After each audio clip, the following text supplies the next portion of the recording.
For those people who haven't been to school in a long time, how much school tasks are dependent on these networks? 100%.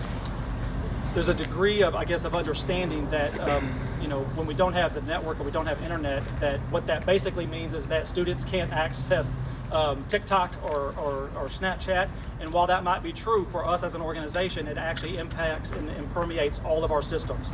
And so again, we want to make sure that we know where every student is, that they're safe, that we can track their locations, and that we have monitoring and progress monitoring systems in play to know that we're providing them with the meals and with the instruction that they deserve. And so we continue to operate in a manner that is around safety and security, so that we know that our systems are clean and that we're making sure that we are protecting everyone's rights and that we're protecting everyone's information. So, two questions. One is the semester ends on Friday. I know that there's concern amongst parents, teachers, and students about how that's going to be handled. Also, I understand that it is Friday. That's correct. So, in terms of the student calendar, right now we've got 2 snow days built into the system, and so we are operating as if both today and tomorrow will be snow days. So that the protocols that we would typically follow in a snow day is what we'll be following right now. In terms of the semester being extended, we're working on that. We've got great partnerships and relationships with the state and the Department of Education, and so we are reaching out to them to offer some questions and have them offer some guidance and support moving forward. We'll continue to roll those answers out as we get them, as we're working with the state. We are right now really confident that our payroll system is confirmed that everybody will get paid on time. So that's looking really, really good. Again, that's just another example of when the network goes down, every aspect of the organization is permeated and impacted. And so we have confirmed and reaffirmed and then confirmed again that all of our payroll systems are running and that we will have everybody paid on time. So you're dealing with the effects of this now, but how do you prepare for something like this before it happens? We've got actually a lot of things. We've got our own firewall systems that were there. We work with consultants all the time around improving our cybersecurity networks, both externally and internally. I don't know that you can ever foolproof prepare your system for this. What we're doing right now is learning everything that we can through our diagnostics checks and the forensics information that comes back to us, and we'll put better plans in place moving forward. And what was it like the moment when the district discovered that this was happening? It was a moment of a collective and urgent response from folks, recognizing that this situation has the potential to do just what it did, which is shut our school day down. And again, this is why we come to work every day, is to be with kids. And so when we're not with kids, it's difficult for everyone. And so recognizing the significance of this event, hopefully that also impresses upon everybody right now why this is so important that we get this right and that we create the environments that are safe and secure for our students and our families as we bring everybody back up online, that we do so in a very safe manner. No, there have been some other school districts in Iowa that have had something similar happen to them. Knowing that in the back of your head, did you kind of think that maybe Des Moines would have to deal with something like this? I think every school district kind of considers the fact at some point that this is going to happen to them. It's not uncommon for attacks to happen on school districts. It happens almost daily in many respects, and we thwart a lot of those things. And sometimes it gets through. Again, I don't know what the extent of it is just yet until we get all of our forensic information back from the diagnostic checks. Those systems are running right now as I speak to you, and we'll get more information as the hours and the days sort of unfold. Again, right now, most important is that families and staff know that we will not have school tomorrow. Offices will be open, and I will make an announcement as soon as I possibly can regarding the rest of the week. Is that going to be through email, through socials? All the above. We would love to invite you back to have this same conversation at some point as well too, right? So we can have it through this format as well as through social media and our Snap Connect platform, which actually is a good time to let everybody know, our families. If you have not downloaded the Snap Connect app, we would encourage you to do so.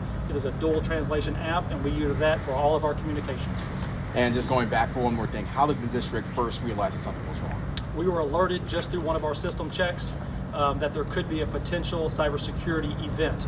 And so again, that just triggered us to go into our phase 1 of locking down our system. Can you explain that wording a little bit? What is a cybersecurity event? There was an alert on one of our devices that let us know that we need to be aware that something could be taking place. And so without asking questions or waiting, or delaying the response, our response is, and our protocols are, to shut the system down, which is what we went into. So we received an alert. So you mentioned those 2 snow days. There's no plan to make up any of these days at this time? We definitely do intend to make up these days. Right now, these days are made up at the end of the school year. We'll adjust those plans as we need to based on what unfolds here the next few hours and the next couple of days. For any students that have any one-to-one devices at home, are they safe to use those on their own Wi-Fi networks or anything like that, or should they stay away from using those devices altogether? No, thank you. Great question. No, they are safe to use those devices. We don't have any indication that any of that has been compromised, and so they are safe to use their own devices at their house. You talked a little bit about any sort of kind of sensitive information. You talked about school lunches and everything in that nature. Is there any sort of indication that students or families' personal information has been leaked anywhere through this check? Yeah, I can't confirm that. Again, that's what all of our diagnostics checks will actually let us know. And so once we get those forensics back, we'll have a lot more of a confident idea of anything that has or has not happened. How long do you think that check might take? I don't have any timeline on that yet. Again, this is one of the reasons why we consult and why we have cyber insurance. So we allow the experts to guide us and to direct us in the right path. And so we'll just rely on their support right now. So I did have cyber insurance ready. That is correct. We do have cyber insurance. I know it's kind of a day-by-day kind of event right now, but if this isn't solved by the end of this week, it goes into next week, is it still going to be that kind of daily check-in, or is it going to be kind of an across the board, we won't be having school, or go to kind of an offline model? What is that going to look like? Yeah, right now we're having those daily check-ins. We've got multiple updates with the team internally and as well as some external updates as well. So we'll play that sort of hour by hour, to be honest with you. Right now we're making sure that folks know that tomorrow we do not have school, but the offices are open, and we will continue to work with the teams to get more information even as the day ensues and into the night, to be able to make a decision for the days coming, whether it's Thursday or Friday. Again, Monday, we're off for Martin Luther King Day. Next Tuesday and next Wednesday are already scheduled professional development days, so students are not in attendance those days right now. So we know that those things are happening, and we're planning contingency supports for families in the interim. Also, those support contingencies, students that depend on those free meals at school and stuff like Correct. that, food pantries, are they able to receive those in this meantime when all these systems are down, or what is Yeah, that that's a look perfect example for that. Again, that's one of those contingencies that we would talk about is if we are not going to be in school for an extended period of time, we will have those meal sites developed and ready to serve families. And so that's an example of many of the things that the teams are working on right now. I guess how has it been possible to function not having access to the district offices right now? At kind of the old-fashioned way, right? You call somebody on the phone and you do the best you can with it. It is a reminder how much we rely on the internet service through all of our platforms. Again, all of our Microsoft Outlook platforms and our suites, our Teams meetings, things like that. So we're having to make adjustments to that, and the team's doing really, really well in adjusting on the fly. So it is difficult, to say the least, but the team is making it happen. And again, our goal is to get kids and staff back in the buildings. I guess clarification question. Did this cyber attack affect the Keycard system, or did you as a district decide let's not let anyone in for the time? The Keycard system is impacted, but there's still some diagnostics that need to be run on that to determine the intermittent impact that we're seeing right now. So about the Keycard systems, a lot of people I've spoken with have talked about how one of the biggest reasons kids are not in school right now is because of that lack of security. Yeah, and so again, it's not necessarily the security piece. We have backup systems and plans for functionality within schools. It has to do with all of the other components that are connected to the network. Again, transportation, routing systems, food nutrition aspects of that. There are some functionality in the building in terms of team services, instructional materials, things like that are dependent on network services.